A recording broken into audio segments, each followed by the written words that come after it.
Here to do a quick review on the ProBoat Jetstream.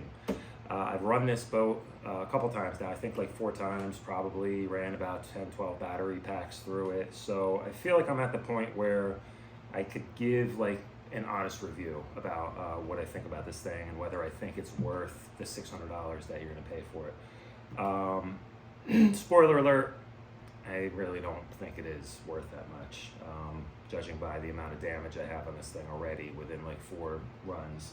But let's talk about that. So let's start off with a little story about where I went to run this thing and the issue I had right off the bat, right? So I ran this thing locally in a couple little streams and rivers in the area, and you'll see my previous videos, had no issues with that, aside from a couple little things here and there. The trim tab broke off on the one side, but you know, I kind of had my hopes up that those were kind of like limited little, you know, issues, and that I took care of them. But I had been eyeing up this place that I know of down in, it's the Raritan River down in Highbridge, New Jersey. And we bike ride, my girlfriend and I bike ride there quite a bit on this trail next to the river. And the whole time I'm riding my bike, I'm looking at this river going, man, that is the ideal spot. It's like paradise for this boat. There's lots of cool like little chutes going between boulders and rocks that form these little waterfalls. It's about maybe like 2 feet deep on average. Crystal clear water, like perfect location with the right amount of obstacles to zip around with this boat, and little jumps and stuff and rapids. I mean, perfect spot. I've been dying to get down there. Finally got down there last weekend. It was 80 degrees out here in New Jersey. Beautiful day. We go and do our bike ride. I'm excited. I have the boat with me. I have like 5 batteries charged up. I'm like, I'm gonna make the best video ever for this boat. It's the ideal situation. It's so scale. It's so cool looking. It's gonna be great. Beautiful day. Put on my chest waders, my backpack, got all my batteries, walk down to the stream. There's a mother with her little like 4-year-old kid sees me with the boat. She's like, oh, are you gonna run the boat? I want to come and watch. They're standing there watching me. Get everything ready. I put the battery in, go to turn it on. Boat doesn't work. Of course, right? You see where this was going. Boat doesn't work. Just not connecting. It turns on, lights come on, just not connecting. The receiver and transmitter are not connecting, right? So long story short, come to find out that the previous run, where I was getting an occasional glitch, like where it seemed like the power was cutting off briefly, just a quick little glitch here and there. I originally thought maybe it was the batteries. No, it turns out that some water got into the receiver box, and go figure, it's a boat. They didn't put a waterproof receiver in it, right? It's that right off the bat really pissed me off, right? $600 boat, they don't give you a waterproof receiver, right? You know, it's a Spectrum receiver, it's a $25 receiver. Spectrum makes a waterproof marine receiver for the same cost. Now, I know it probably doesn't work with the radio they give you, which is why they didn't give you that one. But anyway, they give you a waterproof receiver box, sealed with an O-ring, snaps on from the top. However, during assembly, they didn't grease the little slot where the wires come out. There's a little piece of foam. They didn't put any sealing grease at all on that. Now, I should know better. I should have checked it, but I'm thinking, hey, it's a boat. Why? Like, the one thing it should be is waterproof. It comes with all waterproof electronics. You know what I mean? It was on my list of things. Yeah, I should check it. But when I take this thing home, anytime I run it, I take it home. I take this rear cover off and I sit it upside down. I have like a good sized dehumidifier, and I sit this thing upside down on the dehumidifier so that the warm, dry air blows through the entire boat and dries it out perfectly. But still, some water got in, fried the receiver. And that was that, like ruined. I was so pissed off that day. You have no idea. That, you know, had everything, like ideal conditions to run this thing. Everything was ready to go. Beautiful day, sun is shining. Kids are watching me, ready to see this boat go in the water. Huge disappointment. So a big FU to ProBoat for the assembly on this thing was really piss poor. You couldn't put a little bit of grease on there. I mean, it's ridiculous. You could come back and say that's my fault. You're selling this as an RTR. You should have it ready to run. And if that is the case, that you're supposed to pull that cover off every single time and really clean it out and re-grease it every single time, you know, put that somewhere on the instructions. Put a little thing right on top that says, warning, we didn't give you a waterproof receiver. you have to do this every single run. So whatever, let's move beyond that. Anyway, this past weekend, went down to the same spot, made sure everything worked. I put a new receiver in there. I cut the tip off of a rubber glove. I put the receiver in that, zip tied that closed, put it in the box, silicone grease around the entire ring, around where the wires come out, sealed it up tight. It's not going to be an issue. That problem is solved. So charge up batteries once again. We go back down there. Now it's much colder out. Not really ideal conditions, but still nice enough to run this thing. So again, hip waders on, get out into the water, start running it. Everything's going great. You'll see the beginning of this video. It is such a cool spot for this boat. I had a blast. I don't want this video to be like a total like badmouth this boat, because this thing is incredibly fun, and that's what makes me so kind of upset about the things that make this not good, right? It's because there's so much that makes it good. The size of this thing, the power it has, the agility it has in the water, it's so much fun. It is so much fun. It's an awesome looking boat. They did a great job with the design. It looks incredible. It's a blast, and that's what makes me so angry about these little things that they could have done differently. And this thing would have been unreal. It would have been like one of the best RCs of all time. It's so much fun to run in these conditions. You'll see in the video, I'll probably intersperse a couple little shots here and there to keep you guys entertained while I just yap about this.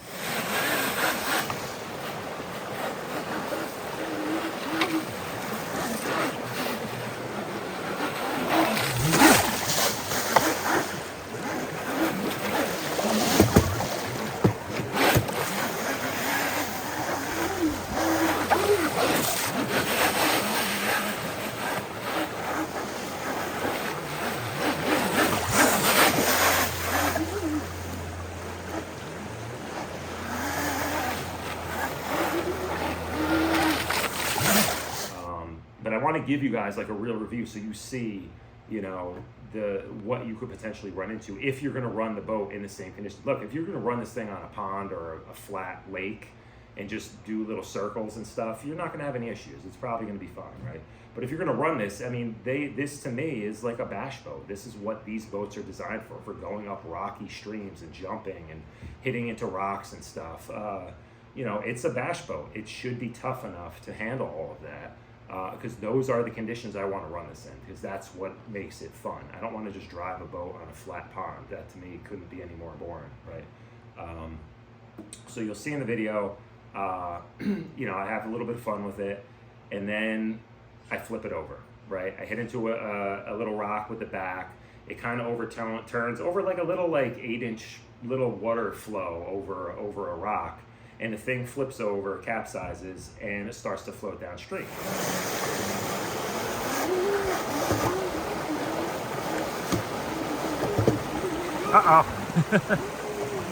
Here's the problem, and this is going to be my tip for you guys. If you're running this thing in conditions where you have a pretty fast flowing river and it's fairly wide and there's you know, no like kind of run out behind you where it gets really shallow and calm, make sure you have someone in the river with you kind of that's able to grab this thing, right? Because once this thing flipped over, it passed me like 10 feet to the one side fairly quickly, and the bottom of the river is just covered with, you know, basketball size, slippery, algae covered rocks. And I'm wearing waders, so not a huge deal, but I have my radio in my hand with my iPhone attached to it. So I don't exactly want to fall into the river if I trip or slip on one of these boulders. I also don't want to like twist my ankle or break my ankle or something. I mean, it's really a sketchy situation standing in there, and the water is flowing pretty good. It's hard enough to walk out there. So my tip is you got to make sure you either have like a spot behind you if the boat gets by you where it's just going to kind of slow down and chill there for a while until you can walk back and get it, or you should really have like a buddy system going on. If you have someone else that has one of these boats, stand close enough together where you think the boat's going to drift downstream toward you, and this way if you have an issue, the battery dies or you flip it over or whatever happens, you got water in your receiver because it's not a waterproof receiver, and the thing craps out, you can grab it. And always drive the boat upstream, and this way something happens, it comes downstream and you could kind of grab it, you know. So that's what I learned. This spot is a little tricky. It's tricky in that respect where you can't move quickly across the river just because of the surface on the bottom. So you'll see, I flip it over, the thing, you know, takes off downstream, and it's not like it's doing 10 miles an hour. This isn't like a class 3 rapids, Colorado River type thing. This is kind of, you know, it's a cool stream. It's the perfect spot for this boat. But anyway, so it's on its top, upside down, and it's drifting down the river. And basically all of the damage I incurred with this boat was from that incident, not from hitting the rock, not from whatever, but this thing simply floating upside down, downstream, bumping into rocks. And let's go. I'll get you in here and show you guys what the situation here is. But again, I don't want to make this just a trash this boat video because it's so much damn fun. I really love this boat. I want it to be better than it is. And let's get in here and I'll show you guys what I'm talking about. And I don't know if there's any solution to a lot of these problems, but I'm gonna try to figure it out because I love running this thing. So let me get you guys in here and I'll show you. Okay, first of all, and I know I mentioned this in my other video, this light, I mean, pretty much my buddy's was broken right out of the box. It uses these flimsy little like mounts here on the sides. Mine, one of the mounts broke just from lifting the boat up and down here. It's their tendency just to grab the boat here, and I broke one of mine, I glued it, and then of course, you know, I have zip ties on here now, but this whole thing just got smashed. The light still works, thank God, but I gotta figure out a different mount for this. These are just way too flimsy. The second this thing flips upside down, this is gonna get ripped off, right? So that's the first problem. I mean, major problem here, the flag is just not holding up. I mean, come on. Where was this made? Not in the USA, obviously. Anyway, let's get to here, the bigger problem right off the bat. Look, boom.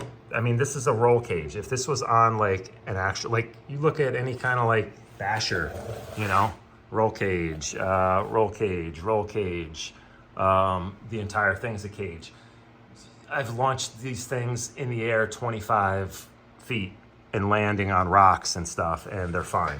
This thing tips over in a river, floats downstream, you know, a couple hundred yards, and this separated here, separated there. Let's spin this thing around here.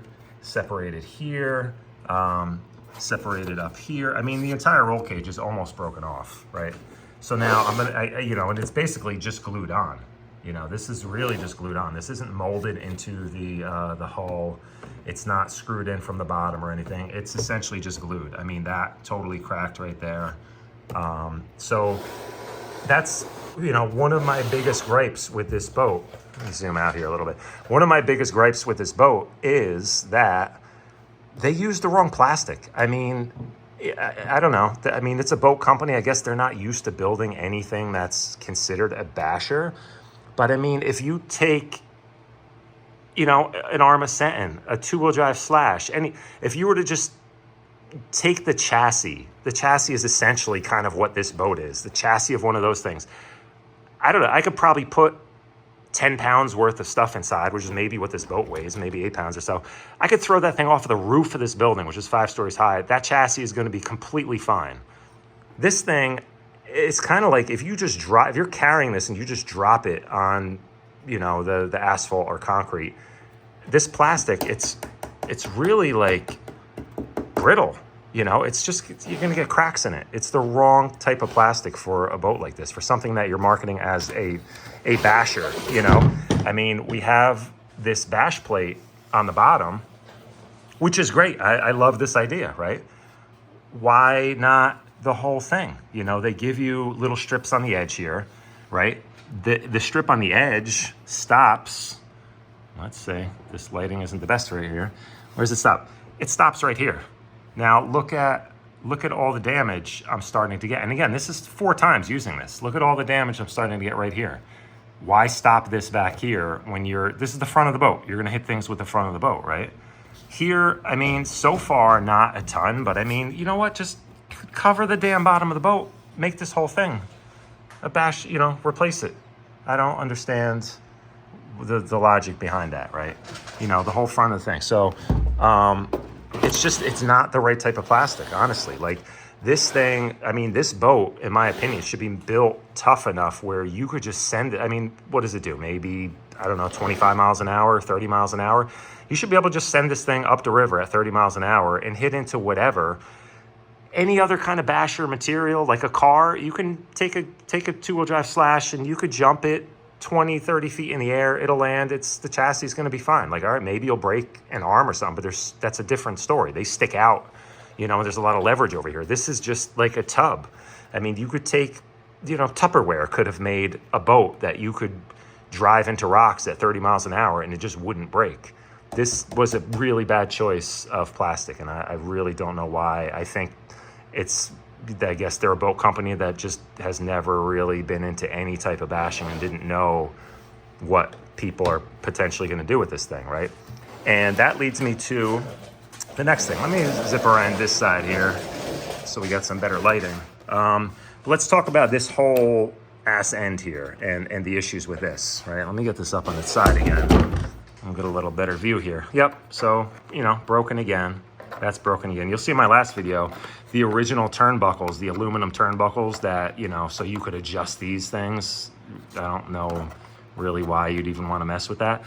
Those bent right away and broke. That is just a terrible idea. They look scale, they look cool, but it was just terrible. So I made these little turnbuckle replacements out of Kydex just so they flex.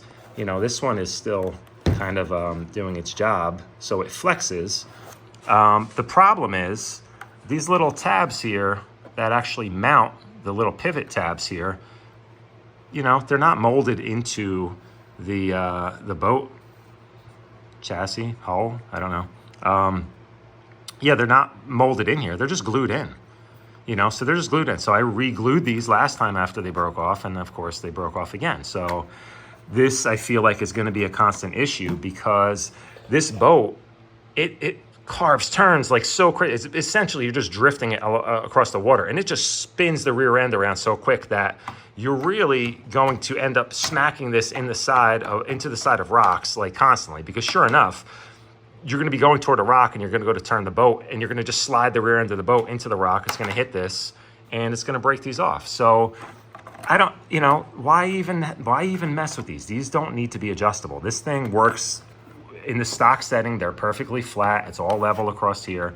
Just give us, you know, and again, if this was all like a bash guard back here, this entire thing should have been one piece, one big replaceable bash guard, everything included. And you would have zero issue back here. You know you're going to be smashing this boat. You know, this thing, if you're taking this thing up and down streams that have running water, it's going to go backwards, inevitably go backwards into something. And it even has a reverse bucket on here. So, you know, it's kind of designed to go backwards. You're going to smack into things with these. Just badly executed design here. Doesn't make sense. The bucket here, out of the box, mine was really loose. It just didn't fit on these two tabs where it pivots. I had to heat it up and squeeze them together so that it fit right. My buddy's boat, his had a big crack right down the center here, out of the box. This did pop off the other day, which I guess is a good thing that it pops off rather than breaking the jet nozzle here. The other issue back here too, anything you do back here, how do you get in here? This is ridiculous to try to get in here to work on any of this. There's no space. And I'm thinking that's probably why they glued these on, because they probably assemble this first and then glue them just so they can get in here to work on this. So it's a frustrating thing. These are definitely a big issue. Overall, other than that, I mean, the electronics worked great. The drive worked great. I did suck in a bunch of leaves. You'll see the second part of the video, I went to a different section that was a little more shallow, easier to walk around in. And again, it's just the time of year. There's a ton of leaves in the river right now, so I was sucking in some leaves. But, you just give it a little blip in reverse, and it kind of reverses the propulsion here and blasts the leaves out. So not a huge problem. That worked pretty well. Let me show you. So yeah, the edge here again, spinning, rotating around, trying to turn in between rocks. You smack that gets all broken up. But here, my other one, this piece cracked off. So this is not molded in. This is just all glued in. This whole inner corner here, that cracked. Luckily that stayed. But now look at this bottom corner here. You see that? I actually have like a hole there. I don't think it goes into the actual hull of the boat. I got to see. I don't know if it's waterproof now or not. I might just have to seal this up with some shoe goo or something. But I mean, this kind of makes me nervous. You know, all this stuff is just starting to really kind of crack and break. And how many times can I glue this? Now I got to glue the entire roll cage back on. You know, essentially this thing is just going to be held together with glue at some point. And, you know, I've run it 4 times. So it's almost like it's almost like it's kind of like a model, more of a model grade than it is an actual RC grade as far as like the plastic. And it's really a shame because it's such an awesome boat. I just, you know, and okay, the water was a little cold yesterday. It's not freezing cold, but I know plastic gets a little more brittle in the cold weather. So maybe this will be better in warmer temperatures, hopefully. But then again, it was much warmer when I first ran this thing and broke this off and broke the trim tab off right away in a very tame section. There was nothing like what I was running. You'll see my first videos on these boats. It was nothing really too crazy. But yeah, so I don't know, guys. Let me know what you guys think. If you have one of these, if you're running into any of the issues that I've run into, if you're using this thing the way I kind of feel like it's intended to be used, which is how I'm using it in this video. I mean, you should be able to, you put a bash guard on the bottom of a boat, you should be able to drive it up and down some rocks and stuff. They're not pointy rocks, they're not jagged, it's smooth as can be, covered with algae, water flowing over them.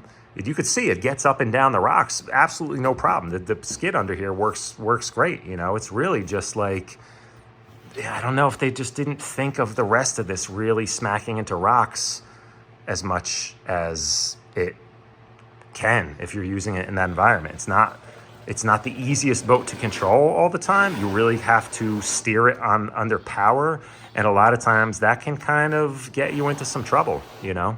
So let me know if you guys have one, if you've had any issues with this thing breaking. I know there's some reviews on their website where guys were saying it just wasn't sealed properly at certain spots, and they had a lot of like kind of quality control issues. So maybe it was just the earlier version of these boats, but my biggest concern is just the plastic this is made of. I really don't know how well this is gonna hold up long term. All right, guys, so just gonna do a little voiceover while I'm running here. I don't know if it's gonna cut out the sound entirely. But if it does, I'm just going to talk really briefly. So this is literally my first drive of the day with this boat. This is on 4S. Don't really need 4S for this level of driving. I'm really not full throttle on this at all. But you can see it takes me a little while to get used to the steering on this boat. Again, it only turns when it's under power, so it's a little of a adjustment in the mind to get used to the turning on this, and the fact that there really is no like brake per se. If you're used to driving, you know, cars or trucks, it's a little bit different at first. So it takes me a little bit to get into it. I try to get up these waterfalls. Just not really aggressive enough. I'm just trying to be careful because I don't want to flip the boat over, and I know it's going to be hard to retrieve it, which ends up really being the case.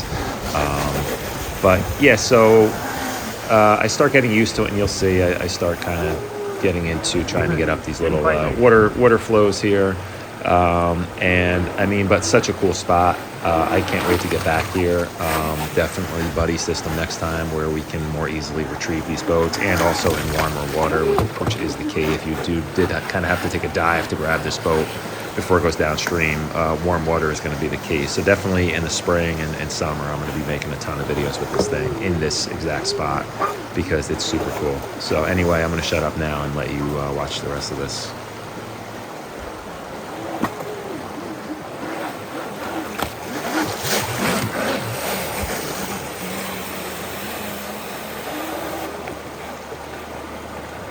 All right, so I realize it doesn't really cover up the original audio, so I can continue yapping while this is playing for you guys.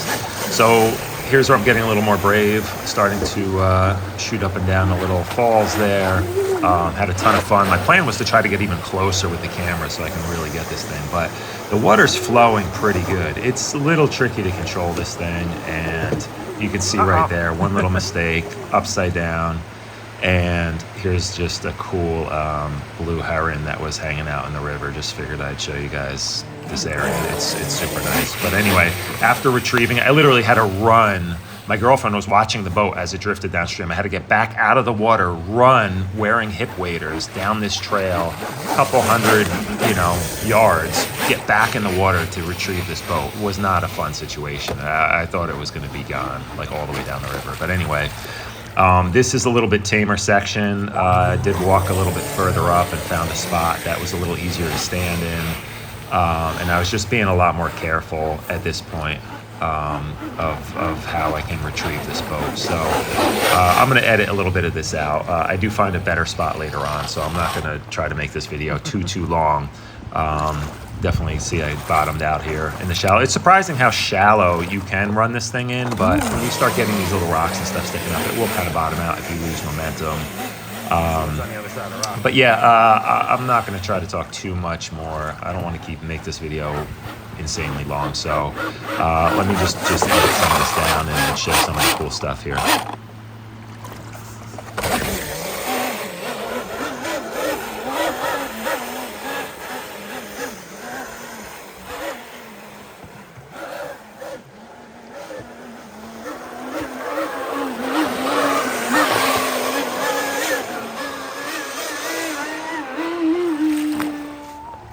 Okay, so here's the next location we found.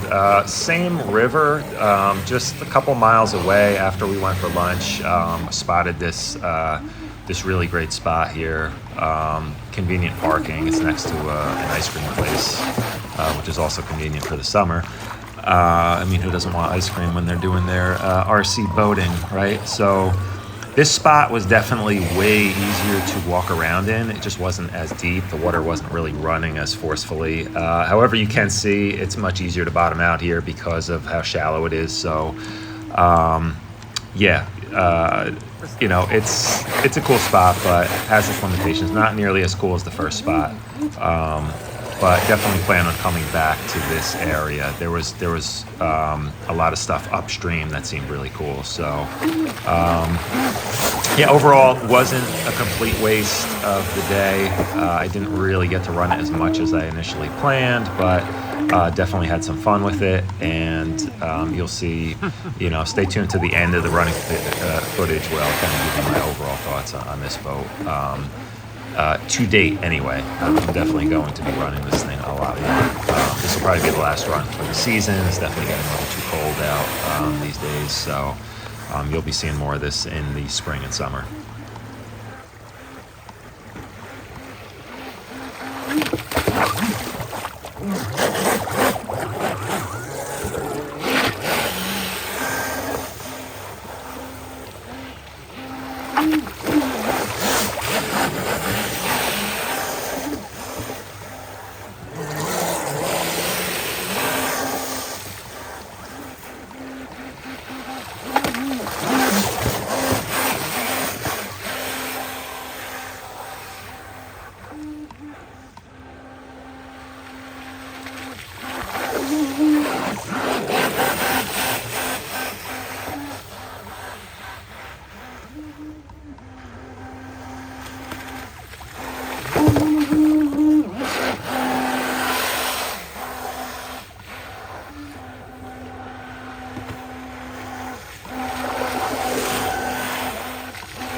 Okay, you'll see in this spot, we're about to kind of walk upstream here, see how shallow it is. The boat is just about bottoming out on some of this stuff, and it's still able to get through, which is really what's cool about this boat. You can take it up little sections like this. Like, I mean, it's barely like a couple inches deep here, but look how cool this is. You can just kind of make your way upstream here in between all these obstacles. I do get stuck here, but I eventually do make it up this little water chute here next to the log, and I can continue further upstream. So it's kind of cool. It's almost like a trail, having a trail truck in the woods. If you have a cool stream like this, you can just kind of pick your way through all these little obstacles and stuff.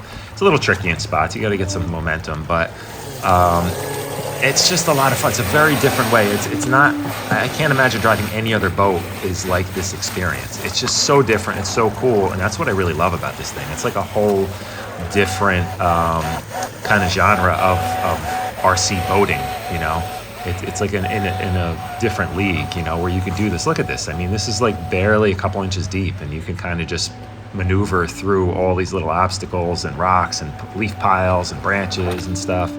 It's just a ton of fun, man. I really love running this boat. I just kind of wish it were a little more indestructible, because for a basher kind of boat, I would love to be able to just go through here. And this kind of stuff, I think it'd be fine to go even faster. It's not going to really do too much damage. But it's the other section of the river with the bigger boulders and the faster flowing water where you're really going to start getting some damage with this thing. I just wish it were built a little bit tougher.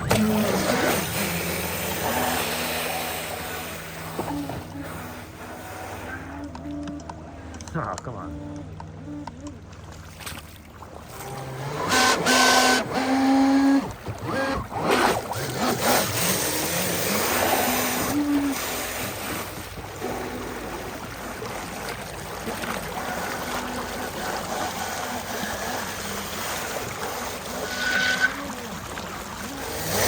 Okay, so this is the final section of the river that I walked over to, and you get this cool little section of rapids here, which was just fun to see the boat kind of skipping over these rapids, going up and down. You can pick up a little more speed. I was getting a little more brave with this thing because I knew a little further downstream it really got wide and kind of shallow, so I knew like if something happened, yeah, like over there, I knew if something happened, I could easily just walk over there and grab the boat before it got too far downstream and out of control. So this is about it for the running video, guys.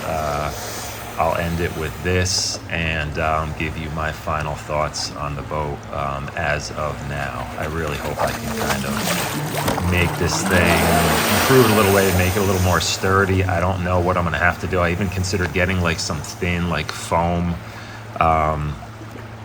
padding, like almost like little like miniature roll bar padding, and putting it on the side so if it does flip over, maybe it'll even kind of keep it upright. Maybe I'll put a piece of foam under the roof panel, and maybe it'll kind of help flip it back up if you're in rapids and it flips over. I don't know, but work in progress. So yeah, guys, I don't know. I mean, I'll leave you with this, that the boat is freaking awesome. I love the design. I love the performance of this thing. It's great, you know, in every way except for, you know, the plastic that they made it out of. And it drives me crazy. It's like I wish they had consulted with Arma or Traxxas. You know, at some point Traxxas came out with their winter arm material, like the plastic that they developed specifically for colds, you know, bashing on like the X-Max and the Max and stuff. Like that's the type of plastic I think this thing should be made out of. Not necessarily just for cold weather, but something that can really take an impact and is more flexible than this is. And then, I mean, it would have been so freaking good. So, you know, maybe they'll make like a second version of this thing. Maybe there's another company that's thinking of making something along this line. I mean, I think the scale of this thing is perfect.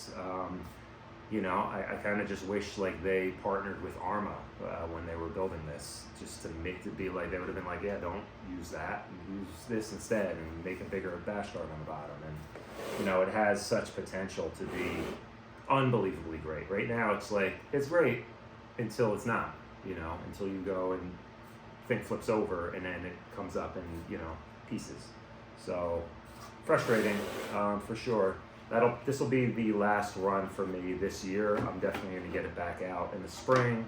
Everything else has held up great. The servos have worked great. The ESC, the motor. You know, once they sealed up the receiver box here, you know, no more issues with that. It's really just, you know, unfortunate damage just by poor choice of material. So that's probably even more broken now, but.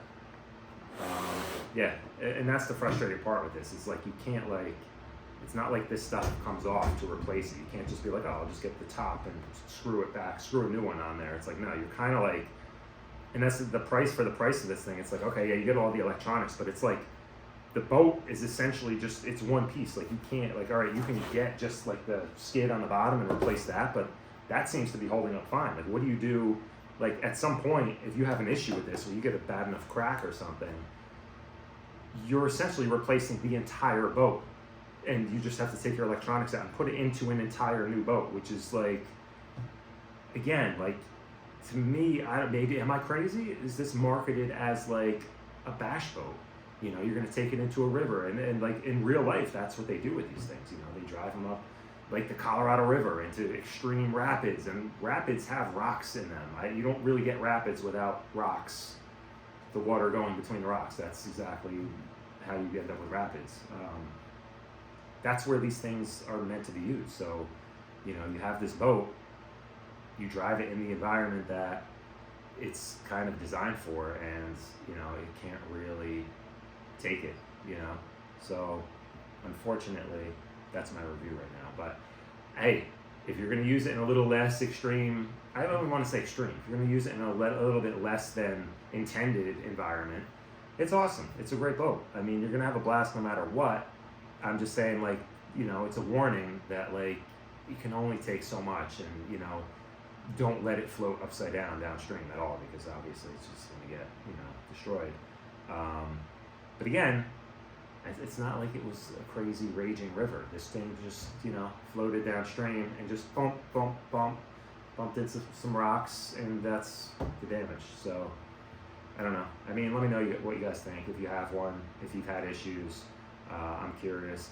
I'm not going to give up on it. I want to try to fix this thing and actually, you know, kind of improve it and see if I can figure out a way, some kind of better glue or something, to get this thing back together and a little bit stronger. I don't know if I have to put like foam bumpers on. I don't know. I don't really know. And figure out something. These trim tabs are going to be a constant problem. I got to figure something out with that.